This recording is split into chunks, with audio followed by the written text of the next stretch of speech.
بسم اللہ الرحمن الرحیم۔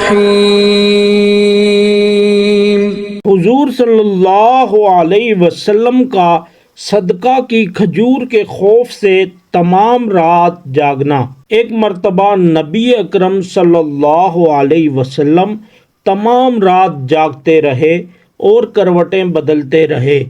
ازواج مطہرات میں سے کسی نے عرض کیا، یا رسول اللہ، آج نیند نہیں آتی۔ ارشاد فرمایا کہ ایک کھجور پڑی ہوئی تھی، میں نے اٹھا کر کھا لی تھی کہ ضائع نہ ہو، اب مجھے یہ فکر ہے کہ کہیں وہ صدقہ کی نہ ہو۔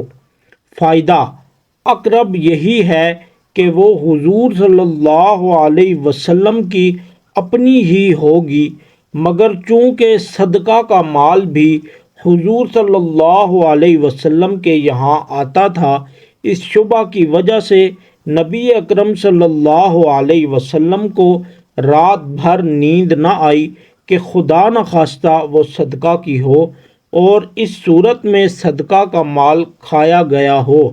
یہ تو آقا کا حال ہے کہ محض شبہ پر رات بھر کروٹیں بدلیں اور نیند نہیں آئی۔ اب غلاموں کا حال دیکھو کہ رشوت، سود، چوری، ڈاکہ، ہر قسم کا ناجائز مال کس سرخروئی سے کھاتے ہیں اور ناز سے اپنے کو غلامان محمد شمار کرتے ہیں۔